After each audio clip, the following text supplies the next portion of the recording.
আসসালামু আলাইকুম আমার প্রিয় শিক্ষার্থীবৃন্দ, আশা করি সবাই ভালো আছো। তো আমাদের সামনে বার্ষিক সামষ্টিক মূল্যায়ন নির্দেশিকা 2024 চলে এসেছে। আমি অষ্টম শ্রেণীর বাংলা বিষয় নিয়ে তোমাদের সামনে চলে আসলাম। আমরা প্রশ্ন এবং সিলেবাস পেয়ে গিয়েছি, কি প্রশ্নের ধরন কিভাবে আসবে এবং সিলেবাস কতটুকু পড়তে হবে। তাহলে চলো আমরা ক্লাসটা শুরু করি। বার্ষিক পরীক্ষার পাঠ্যক্রম আমাদের পড়তে হবে, প্রত্যেকটা অধ্যায় থেকেই পড়তে হবে আমাদের। যেহেতু আমাদের ষান্মাসিকে পরীক্ষাটা মূল্যায়ন করা হয় নাই, সেহেতু প্রথম অধ্যায় থেকে ষষ্ঠ অধ্যায় সম্পূর্ণই আছে, কিন্তু কিছু পৃষ্ঠা সহ দিয়ে দিয়েছে, পৃষ্ঠা নাম্বার সহ দিয়ে দিয়েছে। প্রয়োজন বুঝে যোগাযোগ করি 1 থেকে 16 প্রথম অধ্যায়। দ্বিতীয় অধ্যায় প্রমিত বলি প্রমিত লিখি 17 থেকে 34। তৃতীয় অধ্যায় লেখা পড়ি লেখা বুঝি 47 থেকে 74। চতুর্থ অধ্যায় শব্দ বুঝি বাক্য লিখি 75 থেকে 100। পঞ্চম অধ্যায় বিবরণ লিখি বিশ্লেষণ করি 103 থেকে 107। ষষ্ঠ অধ্যায় সাহিত্য পড়ি সাহিত্য লিখি 110 থেকে 120, 125 থেকে 128, 139 থেকে 157, 165 থেকে 175। এই হচ্ছে আমাদের বার্ষিকের পাঠ্যক্রম। এখন আমরা প্রশ্নের ধরনে যাই। আমাদের মূল্যায়ন কাঠামো দুইটা ভাগ হবে, শিক্ষণকালীন হবে 30%, সামষ্টিক হবে 70%। হ্যাঁ, প্রশ্নের ধারা ও নম্বর বন্টন কীভাবে হবে দেখো, আমরা এগুলো হাতে পেয়ে গিয়েছি। সামষ্টিক মূল্যায়ন অভিক্ষার ধরন লিখিত পূর্ণ নাম্বার 100-তে থাকবে হচ্ছে নৈবিত্তিক পরীক্ষা, নৈবিত্তিক প্রশ্ন 15টি MCQ থাকবে, 10টি এক কথায় উত্তর থাকবে। 4টা অপশন দিয়ে 15টা প্রশ্ন থাকবে আর এক কথায় উত্তর থাকবে। সংক্ষিপ্ত প্রশ্ন 10টা থাকবে, 10টারই উত্তর দিতে হবে। রচনামূলক প্রশ্ন দৃশ্যপটহীন থাকবে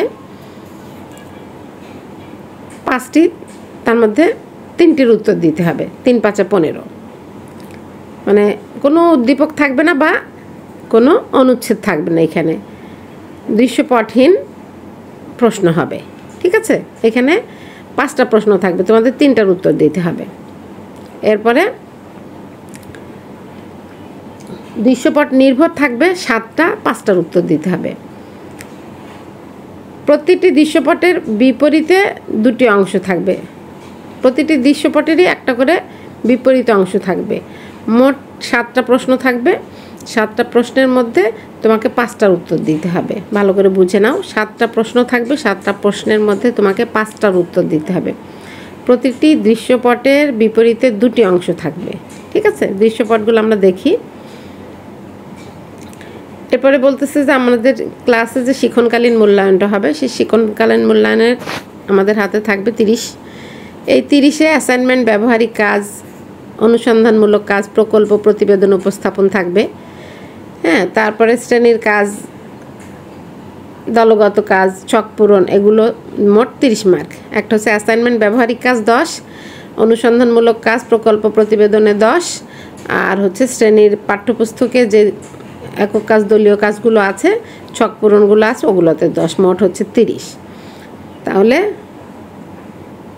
এখন আমরা একটা নমুনা প্রশ্নে চলে যাই যে আমাদের পরীক্ষায় প্রশ্নটা কেমন হবে।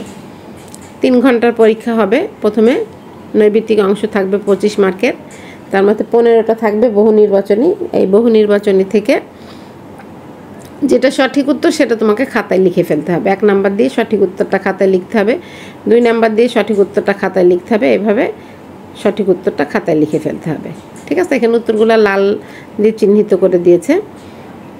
15টা গেল। এরপরে 10টা থাকবে এরকম এক কথায় উত্তর,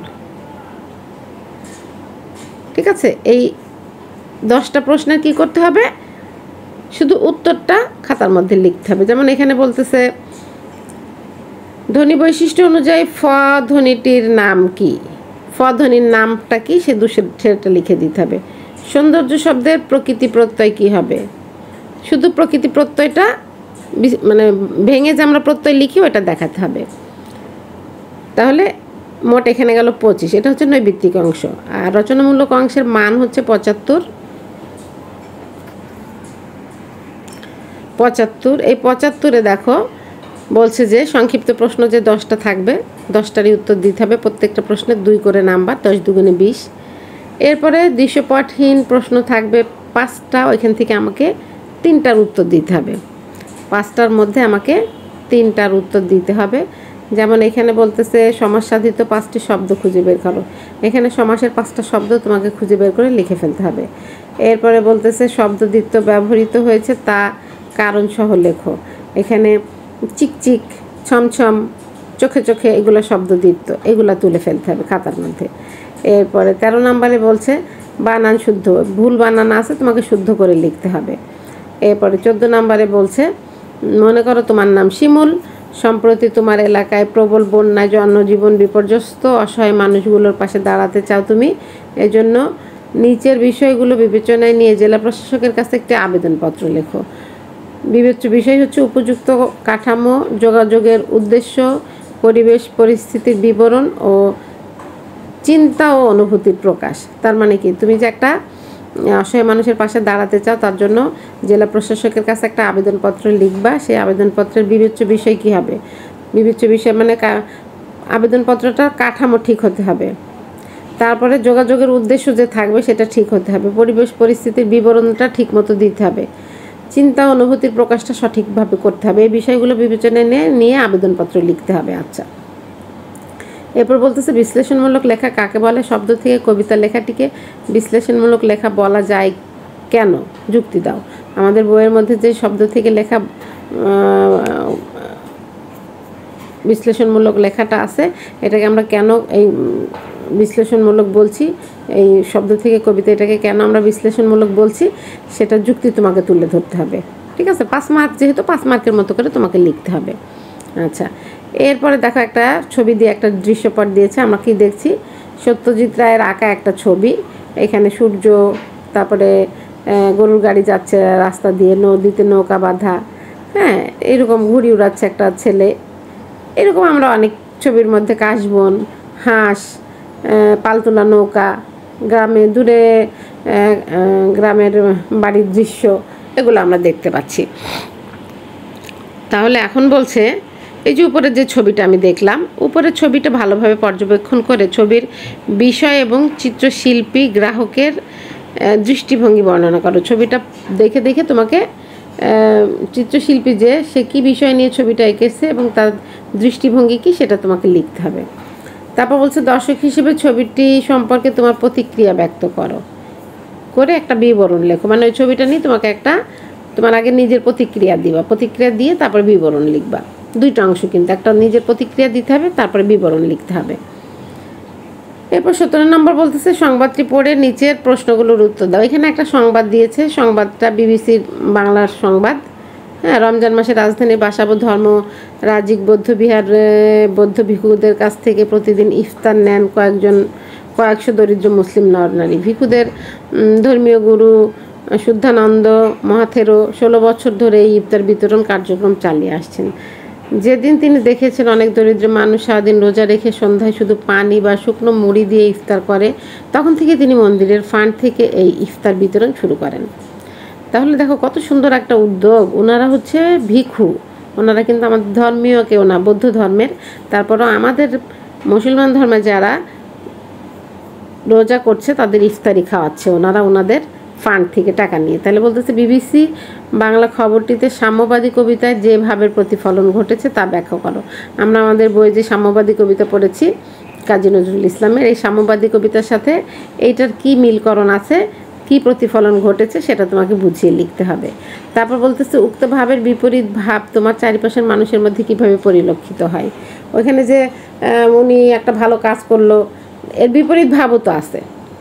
কেউ খাবার দিতে চায় না, মানুষের সাথে খারাপ ব্যবহার করে, খারাপ আচরণ করে, তো এটা হচ্ছে বিপরীত ভাব। বিপরীত ভাবটা তোমাকে তুলে ধরতে হবে তুমি যেগুলো দেখো চোখে। এরপর আর একটা অনুচ্ছেদ দিয়েছে, সেটাতে বলতেছে মাহমুদা নামের এক অসহায় বিধবা বহু বছর ধরে সরকারি খাস জমিতে বসবাস করে আসছে। সেখানে তার মতো বসবাসরত শতাধিক পরিবারের জীবিকার্জনের একমাত্র পথ মাছ ধরা।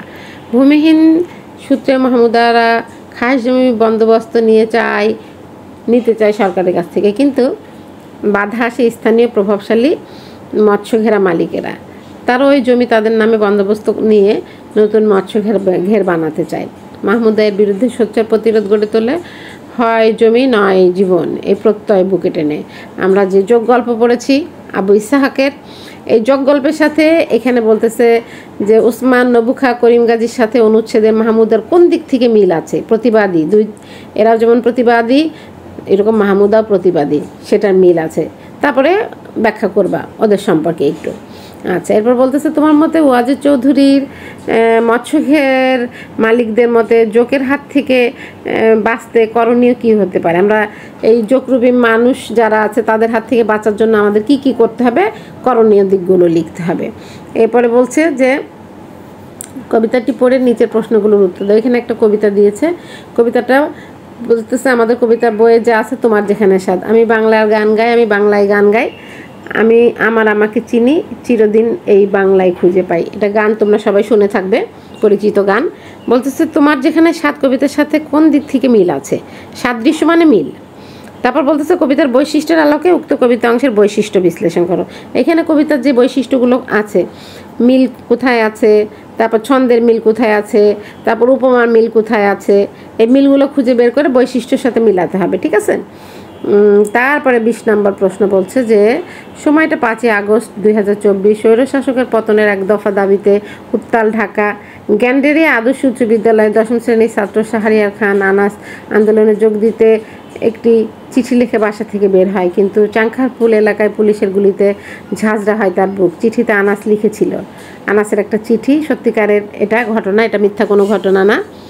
চিঠিটা ভালো করে পড়বা তোমরা। তারপরে বলছে আনাসের চিঠি পড়ে তোমার অনুভূতি কি, এটা বর্ণনা করো। এই যে আনাস যে চিঠিটা লিখেছে, এটা পড়ে তোমার মনে কি অনুভূতি আসলো, তোমার মনের কি বাসনা হলো, কি এটা তুমি বিশ্লেষণ করে লিখবা। তারপর বলতেছে আনাসের চিঠি এবং সময়ের প্রয়োজনে গল্পের মুক্তিযোদ্ধার খাতা। সময়ের প্রয়োজনে আমাদের একটা গল্প আছে, এই গল্পে যে মুক্তিযুদ্ধের একটা খাতা আছে, এই খাতা একই চেতনার প্রতিফলন। তুমি কি সেটা মনে করো? যদি মনে করো তাহলে বুঝিয়ে লেখো, ব্যাখ্যা করতে বলতেছে তোমাকে। তাহলে এই যে আমাদের 20 নম্বর প্রশ্ন গেল। এরপরে নমুনা উত্তর যে আমরা দিব, নমুনা উত্তর লেখার কিছু কৌশল আছে, কিছু নিয়ম আছে, সেগুলো এখানে দিয়েছে। তারপরে এখানে নৈবিত্তিকের যে উত্তরপত্রগুলো লাল কালি দিয়ে দিয়েছে, সেটার উত্তর এখানে আবার আরেকবার দিয়ে দিয়েছে। তাহলে তোমরা ক্লাসটা দেখলা, আমাদের নতুন প্রশ্ন কীরকম প্রশ্ন হবে, কিভাবে আমাদের প্রশ্নের উত্তর দিতে হবে, সব বুঝিয়ে দিলাম। আশা করি সবাই বুঝতে পারবে।